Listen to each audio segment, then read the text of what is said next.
Hello everyone, welcome back to the aspirants. कैसे हैं आप सब? I hope you all are doing great. तो आई होप आप सबकी ईद भी अच्छे से चल रही होगी। Once again happy Eid to all of you. तो जैसे कि आप सबको पता ही है, हमने अपनी रैपिड रिवीजन स्टार्ट कर दी है सुपरवाइज़र जो एग्ज़ाम है उसके लिए। उसमें भी हमने स्पेशलाइजेशन के 3 यूनिट्स ऑलरेडी कंप्लीट कर दिए हैं।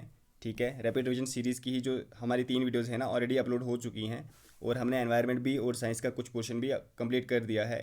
तो वैसे ही उस सीरीज़ को कंटिन्यू करते हुए आज हम यूनिट 4 स्टार्ट करेंगे और एक ही वीडियो में हम इसको ख़त्म करेंगे। ठीक है, तो जैसे कि आपको पता ही है, हमने इसके सेक्शनल मॉक कंडक्ट किए हुए थे। जिसने वो वाली सीरीज़ नहीं देखी है तो एक बार आप वहाँ पे भी देख लो, क्योंकि वहाँ पे हमने थोड़ा अच्छे से एक्सप्लेन करके आप सबको समझाया हुआ है। इस वीडियो में हम एक्सप्लेन नहीं करेंगे।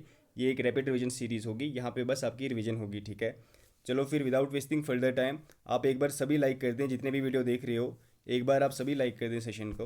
हम स्टार्ट करते हैं। चलो क्वेश्चन में फर्स्ट देखो आप सभी क्या बोल रहा है ये। डेप्रीवेशन ऑफ रिसोर्सेज या फिर choices are security power bare necessary for living of standard of living is known as poverty. अब ये वाली डेफिनेशन जो है पॉवर्टी की पूछ रहा है किसने दी है, आईएमएफ ने, वर्ल्ड बैंक ने, यूएनएचआरसी ने या फिर यूएनजीए ने। तो इसका करेक्ट आंसर क्या रहेगा हमारा? इसका करेक्ट आंसर रहेगा यूएनएचआरसी। आप अगर ये वीडियो देख रहे हो, अगर आपको पता है तो आप इन सब के हेडक्वार्टर्स हमें कमेंट सेक्शन में बता सकते हो। इनके हेडक्वार्टर्स कहाँ कहाँ पे हैं, आप ये चीज़ कमेंट सेक्शन में बता दो, इससे आपकी भी रिवीजन हो जाएगी। चलिए question number 2। Severe deprivation of basic human needs such as food, safety, safe water drinking, sanitation facilities, health, shelter, education and information is known as. इसको हम क्या बोलेंगे? सीवियर डेप्रीवेशन जब हम इन नीड्स की होती है, intermediate poverty, absolute poverty, relative poverty या फिर डिस्टिंक्टिव पॉवर्टी, तो इसको हम बोलते हैं एब्सोल्यूट पॉवर्टी। ये वाली चीज़ें आपको पता होनी चाहिए, ये हमने आपको समझाई भी हैं। चलिए क्वेश्चन नंबर 3 देखिए आप सभी। एक बार आप सब क्वेश्चन नंबर 3 पढ़िए, उसके बाद आंसर दे दीजिए आप सभी।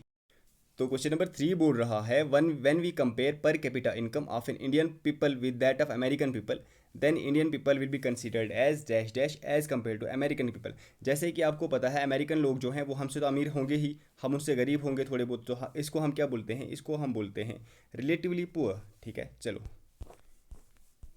Global multi dimensional poverty index is release by, तो इसको कौन रिलीज करता है? बहुत ही इजी क्वेश्चन है, हमने 20 बार पढ़ा हुआ है। United Nation, UNDP full form आप सब कमेंट सेक्शन में बता दो। How many questions are asked in global multi dimensional poverty index.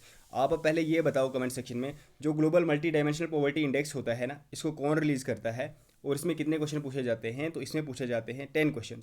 आप हमें बता सकते हो जो national multi dimensional poverty index है उसको कौन रिलीज करता है और उसमें से कितने क्वेश्चन पूछे जाते हैं?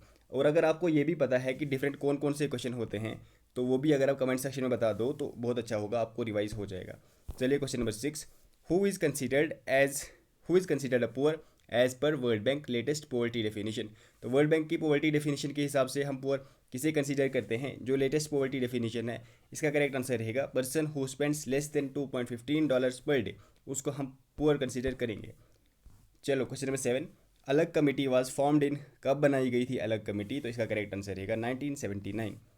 चलिए question number 8। The minimum daily calorie intake of adult should be dash dash for एबो पॉवर्टी लाइन। जो भी एबो पॉवर्टी लाइन है ना, उनकी मिनिमम डेली जो कैलोरी इनटेक होगा वो कितना होना चाहिए? करेक्ट आंसर रहेगा 2400 फॉर रूरल पीपल और 2100 फॉर अर्बन।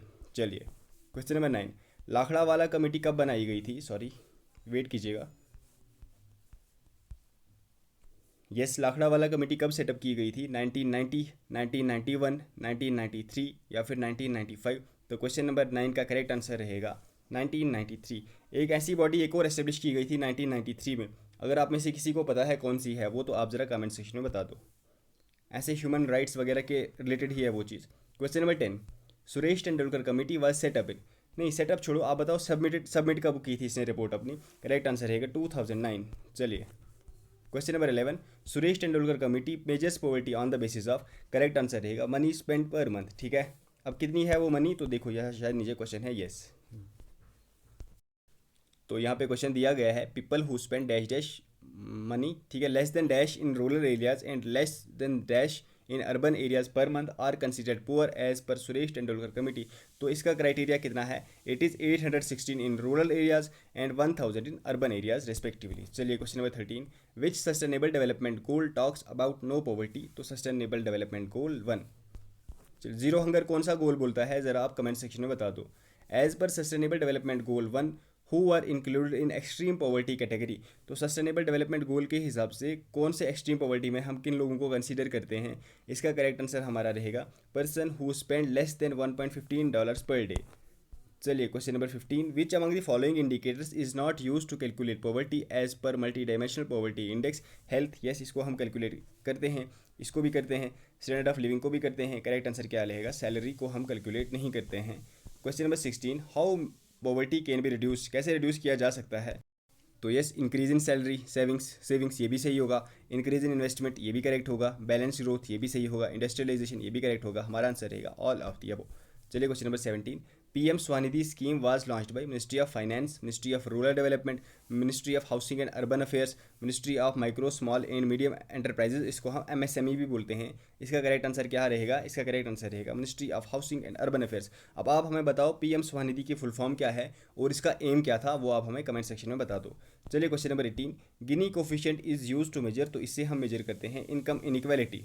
चलिए question number 19, people involve in agriculture don't have work for few months, it is an example of. तो ये कौन सी एग्जाम्पल है, इसका करेक्ट आंसर रहेगा सीजनल अनएम्प्लॉयमेंट। स्ट्रक्चरल क्या होता है, डिस्गाइज्ड क्या होता है, एजुकेशनल क्या होता है, हमने आपको अच्छे से समझाया हुआ है। According to Philip curve inflation is inversely proportional to, तो इसका करेक्ट आंसर क्या रहेगा, अनएम्प्लॉयमेंट। चलिए question number 21, which among the following are measures of unemployment as per national sample survey organisation. Correct answer इसमें क्या रहेगा, ऑल ऑफ द अबव। चलिए question number 22, periodic labour force survey is annually conducted by, हमने बहुत बार पढ़ा है, national statistical office, किस मिनिस्ट्री के अंडर आता है, कमेंट सेक्शन में आप सभी बता दो। चलिए question number 23, which among the following are causes of unemployment in India. अब कॉजेज क्या है अनएम्प्लॉयमेंट की, इंक्रीज इन पॉपुलेशन, यस पहला वाला तो है, डोमिनेशन ऑफ एग्रीकल्चर सेक्टर ये भी है, लैक ऑफ स्किल्स भी है, तो आंसर अल्टीमेटली क्या आ जाएगा, ऑल ऑफ दी अबव। चलिए question number first, population increases when, तो पॉपुलेशन कब इंक्रीज होती है, birth rate is equal to death rate, नहीं तब तो स्टेबल रहेगी। Birth rate is greater than death rate, yes this one is true, that is जब birth rate is greater than death rate. चलिए, which period in Indian history is referred as period of negative growth rate, मतलब कि जब death rate जो था वो high था as compare to birth rate, ठीक है। करेक्ट आंसर क्या रहेगा हमारा, 1911 टू 1921। चलिए, which period is refer to as period of population explosion in India, तो कौन सा पीरियड है वो, करेक्ट आंसर रहेगा 1951 टू 1981। चलिए, रीजन ऑफ पॉपुलेशन एक्सप्लोजन क्या है, high birth rate, yes, poverty, yes, illiteracy, yes, lack of birth control devices, yes. Ultimately answer will be all of the above are reasons for population explosion. Question number 5, impact of population explosion क्या है अब, environmental degradation, yes, high unemployment, yes, poverty, yes, conflict, yes. Answer रहेगा all of the above. Question number 6, global warming occurs only due to human activity, तो ऐसा कुछ नहीं है, it can also occur due to natural activities जैसे कि volcano वगैरह। चलिए question number 7, causes of global warming क्या क्या हैं, deforestation, yes this one is cause, release of green house gases ये भी है, एग्रीकल्चरल एक्टिविटी भी है, वॉल्केनिक एक्टिविटी भी है। आंसर क्या रहेगा, all of the above. Question number 8, what are not the implications of global warming, क्या पूछा गया है, not the implication, climate change तो होगा, ये तो है, आंसर आ नहीं सकता। राइज इन टेम्परेचर्स भी होता है, श्रिंकिंग ऑफ ग्लेशियर्स भी होता है, तो फॉरेस्ट कंजर्व नहीं होते हैं बल्कि डिग्रेड या डिस्ट्रॉय हो जाते हैं, तो ये हमारा आंसर नहीं आएगा, मतलब यही आंसर आएगा क्योंकि ये ऐसा नहीं होता, ठीक है। चलिए question number 9, which among the following is not the natural cause of global warming, क्या पूछा गया है, नेचुरल कॉज कौन सा नहीं है, तो हमें आंसर दूर से ही दिख रहा है, use of vehicles. Question number 10, which among the following is not a green house gas, इसमें से ग्रीन हाउस गैस कौन सी नहीं है, HFC, yes, methane, yes, carbon dioxide, yes. Correct answer क्या रहेगा हमारा, nitrogen is not a green house gas, yes, nitrogen dioxide is a green house gas but nitrogen नहीं है। Carbon dioxide has more shelf life as compare to methane, हमारा answer रहेगा yes. Shelf life क्या होता है हमने आपको बहुत अच्छे से समझाया हुआ है। चलिए question number 12, when was UNFCCC adopted, कब अडॉप्ट किया गया था, क्वेश्चन नंबर 12 का करेक्ट आंसर क्या रहेगा हमारा, 1992। इस कन्वेंशन को और क्या बोलते हैं हम, ज़रा आप कमेंट सेक्शन में बता दो, और इसके साथ साथ और कौन कौन से कन्वेंशन अडॉप्ट हुए थे, अगर आपको वो भी पता है तो वो भी बता दो। चलिए question number 13, Kyoto protocol came into force in, कब आया था क्योटो प्रोटोकॉल, क्वेश्चन नंबर 13 का करेक्ट आंसर हमारा क्या रहेगा, 1997।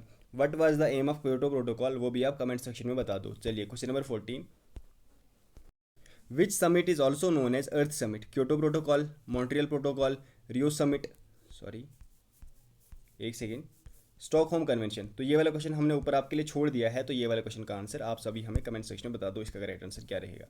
चलिए question number 15, Basel convention was related to, Basel convention किस चीज़ के रिलेटेड था, तो ये था trans boundary movement of hazardous waste and disposals, POP के लिए कौन सा था, स्टॉकहोम कन्वेंशन। ओजोन डिप्लीशन के लिए वीना कन्वेंशन। उसके बाद मॉन्ट्रियल प्रोटोकॉल। ग्लोबल वार्मिंग के लिए आप सभी बताओ, क्योटो प्रोटोकॉल। ठीक है, चलिए। Where was UNFCCC COP28 held, जो लेटेस्ट कोप हुआ था ना 28, ये कहाँ पे हेल्ड किया गया था, इसका करेक्ट आंसर हमारा क्या रहेगा, option C, that is Dubai. चलिए। A process that creates growth, progress, positive change, or the addition of physical, economic, environmental, social and demographic components is known as, growth बोलेंगे इसको हम, डेवलपमेंट बोलेंगे, progress बोलेंगे, या सोशल चेंज बोलेंगे। Correct answer क्या रहेगा, इसको हम डेवलपमेंट कहेंगे। चलिए question number 2, which among the following are indicators of social development, कौन कौन से इंडिकेटर है, health, education, media freedom, gender equality. Answer क्या रहेगा, all of the above. Question number 3, the indicators of net economic welfare was given by, अब ये वाला indicator किसने दिया था, करेक्ट आंसर हमारा क्या रहेगा, सैमुअलसन एंड नॉर्डेस। चलिए question number 4, world happiness index is published by, तो इसको कौन पब्लिश करता है, तो हमारा करेक्ट आंसर रहेगा UNSDSN। ज़रा इसकी फुल फॉर्म आप सब कमेंट सेक्शन में बता दो, इसकी फुल फॉर्म क्या होती है। चलिए question number 5, rank of India in world happiness index, world happiness index में रैंक क्या है लेटेस्ट इंडिया का, तो क्वेश्चन नंबर 5 का करेक्ट आंसर क्या रहेगा हमारा, 126। चलिए question number 6, global hunger index is published by, correct answer क्या रहेगा हमारा, concern world wide and well the hunger life. चलिए ये कहाँ की ऑर्गेनाइजेशन हैं, अगर आपको पता है तो ज़रा कमेंट सेक्शन में बता दो। Indicators used in global hunger index, correct answer हमारा क्या रहेगा, under nourishment, yes, child stunting, yes, wasting, yes, mortality, yes. Correct answer क्या रहेगा हमारा 7 का, ई। ठीक है, ऑल ऑफ दीज। चलिए question number 8, rank of India in global hunger index, अब ग्लोबल हंगर इंडेक्स में इंडिया का रैंक क्या है, तो इट इज़ 111। चलिए human poverty index is release by, human poverty index कौन रिलीज करता है, तो इसका करेक्ट आंसर रहेगा UNDP। फुल फॉर्म आप सब कमेंट सेक्शन में बता दो। Rank of India in climate change performance index, climate change performance index में क्या रैंक है, 7। ज़रा बताओ एनवायरमेंट परफॉर्मेंस इंडेक्स में क्या रैंक है इंडिया का, एनवायरमेंट परफॉर्मेंस इंडेक्स में क्या रैंक है इंडिया का, और कौन रिलीज करता है वो वाली रिपोर्ट। चलिए question number 11, rank of India in human development index, human development index में रैंक क्या है इंडिया का, क्वेश्चन नंबर 11, करेक्ट आंसर हमारा रहेगा 134। Global corruption perception index is release by, core करता है ये वाला इंडेक्स रिलीज, तो इसका करेक्ट आंसर हमारा रहेगा ट्रांसपेरेंसी इंटरनेशनल। चलिए question number 13, rank of India in global corruption perception index, तो इसमें हमारा करेक्ट आंसर क्या रहेगा, इट इज़ 93। चलिए question number 14, press freedom index, I think इसका शायद लेटेस्ट डेटा आया हुआ है, आप एक काम कीजिएगा ये वाला आप एक बार देख लीजिएगा, क्योंकि कुछ कुछ डेटा अब अपडेट हुए होंगे, तो अगर तो वो लास्ट 15 से 10 दिन के बीच अपडेट हुए हैं फिर तो आप उनको मत पढ़िएगा, बट अगर उससे पहले कभी अपडेट हुए हैं तो वो आप एक बार देख लीजिएगा। चलिए question number 14, press freedom index is release by, तो ये वाला इंडेक्स कौन रिलीज करता है, reporters without border. Rank of India in press freedom index out of 180 country, बहुत ही ज़बरदस्त रैंक है हमारा, दैट इज़ 159। चलिए rank of India in global gender gap report, correct answer क्या रहेगा क्वेश्चन नंबर 16 का। चलो ये वाला इस वाले क्वेश्चन का आंसर भी आप सब कमेंट सेक्शन में बता दीजिएगा। चलिए, human trafficking is done to exploit them through forced labour, yes, prostitution, yes, organ selling, ये भी करेक्ट है, स्लेवरी, ये भी करेक्ट है। आंसर क्या रहेगा, all of the above. Which article prohibits traffic in human beings, begar and other system और similar form of forced labour, कौन सा आर्टिकल है इंडियन कॉन्स्टिट्यूशन का, आर्टिकल 22, 23, 24 या फिर 25। तो करेक्ट आंसर क्या रहेगा हमारा क्वेश्चन नंबर 2 का, it is article 23 of Indian constitution. चलिए question number 3, the immoral traffic prevention act came into force in, कब आया था ये वाला एक्ट, इसका करेक्ट आंसर हमारा क्या रहेगा, 1956। चलिए question number 4, which section of IPC defines exploitation as prostitution और other form of sexual exploitation, force labour और सर्विसेज, स्लेवरी और practices similar to slavery, servitude और the force removal of organs, ये वाला किस सेक्शन में बोला गया है IPC के, इसका करेक्ट आंसर हमारा क्या रहेगा, section 370 of Indian constitution. Section 372 और सेक्शन 373 किस चीज़ से डील करता है, ज़रा कमेंट सेक्शन में बता दो, हमने बहुत अच्छे से पढ़ा हुआ है। What is the full form of UNCTOC, तो फुल फॉर्म क्या है UNCTOC की, क्वेश्चन नंबर 5, इसका करेक्ट आंसर हमारा रहेगा United Nation convention on transnational organised crime, कहाँ पे हमारा answer, option B will be the correct answer. Question number 6, according to census 2011 the number of beggars in India is, तो मुझे नहीं लगता ये ट्रू है, लेकिन चलो मान लेते हैं, उन्होंने दिया हुआ है 4,13,670। Which states top the list, ठीक है, टॉप 3 स्टेट्स कौन सी हैं, इसमें हमारा करेक्ट आंसर रहेगा नंबर 1 पे है वेस्ट बंगाल, यस, नंबर 2 पे यूपी, नंबर 3 पे बिहार, तो 7 का हमारा करेक्ट आंसर रहेगा option A will be the correct answer. Question number 8, Bombay prevention of begging act came into force इन, तो ये वाला एक्ट कब आया था, इसका करेक्ट आंसर रहेगा 1959। चलिए क्वेश्चन नंबर 9, मुख्यमंत्री भिक्षावृत्ति निर्वाण योजना is a scheme of which state. तो ये किस स्टेट की स्कीम है? करेक्ट आंसर हमारा रहेगा बिहार। चलिए, smile scheme was launched on, कब लॉन्च की गई थी स्माइल स्कीम? फेब 12 को, जैन 13, देन जून 16 या फिर मार्च 13, 2023। तो इसका करेक्ट आंसर हमारा रहेगा क्वेश्चन नंबर 10 का करेक्ट आंसर रहेगा हमारा फेब 12 2022। चलिए question number 11, reason of corruption, क्या क्या रीज़न है? Lack of transparency, yes. Low salaries, yes. Social inequalities, yes. तो करेक्ट आंसर हमारा रहेगा all of the above. Question number 12, prevention of corruption act came into force in, कब आई थी prevention of corruption act? तो इसका correct answer हमारा क्या रहेगा क्वेश्चन नंबर 12 का? 1983, 1988, 1991 या फिर 1994। इसका आंसर आप सब हमें कमेंट सेक्शन में बता दो। चलिए question number 13, what is the full form of PMLA? PMLA की फुल फॉर्म क्या है? इसका करेक्ट आंसर रहेगा हमारा prevention of money laundering act. कहाँ पे है हमारा आंसर? Prevention of money laundering act, option C will be the correct answer. चलिए, the central vigilance commission was recommended by, तो CVC किसने रिकमेंड किया था? फजल अली कमीशन नहीं। किस पे था ये Fazal Ali commission? Reorganisation of states, ठीक है, Santhanam committee, yes. Correct answer हमारा रहेगा संथानम कमिटी। चलिए, the CVC has all the powers of civil court and its proceedings have a judicial character, yes, very true, it is very true. चलिए, क्या मतलब होता है हमने आपको बहुत अच्छे से समझाया हुआ है। Question number 16, whistle blowers protection act came into force इन, इसका करेक्ट आंसर क्या रहेगा हमारा 16 का? 2014। ये वाली चीज़ याद रखना, कब आया था? 2014। लोकपाल एंड लोकायुक्ता एक्ट जो थे वो कब आए थे? क्वेश्चन नंबर 17, इसका करेक्ट आंसर हमारा रहेगा 2013। Question number 18, Lokpal has jurisdiction over PM, ministers and MOPs, group A, B, C and D officers, all of the above. अब इसका मतलब क्या होता है हमने आपको बहुत अच्छे से समझाया हुआ है। इसका करेक्ट आंसर हमारा रहेगा ऑल ऑफ दी अबव। तो ये था हमारा आज का सेशन, इससे ही हमारा यूनिट 4 पूरा कंप्लीट हो जाता है। उसकी एक अच्छी रैपिड रिवीजन हमारी हो गई है। आई होप आप सबको अच्छे से समझ आ गया हो, क्योंकि ये जो क्वेश्चंस थे ना हमने बहुत डिटेल में अच्छे से किए हुए थे। तो यहाँ पे हम बस रिवाइज कर रहे थे। आई थिंक 75 to 80 क्वेश्चंस थे। तो आप सबका क्या स्कोर बना है आप सब एक बार कमेंट सेक्शन में बता देना, जिसका जो भी स्कोर बना हुआ है।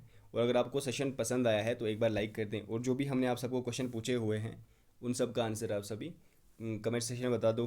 और all the best. I think 4 से 5 दिन बचे हुए हैं आपके एग्ज़ाम को, तो अच्छे से रिवाइज कर लो सभी। इसीलिए हमने बहुत जल्दी जल्दी आपके लिए ये वाले सेशन भी लाया, सो दैट आपका 20 मिनट के अंदर अंदर 80+ क्वेश्चन हो जाएँ। इसी के साथ आपका जो पूरा यूनिट है ऑलमोस्ट हमने इसका कवर किया हुआ है, जितना मेन चीज़ें हैं वो सब कवर की हुई हैं। तो चलो, ऑल द बेस्ट सभी को, टेक केयर एवरीवन, और अच्छे से रिवाइज कर लो। Bye everyone.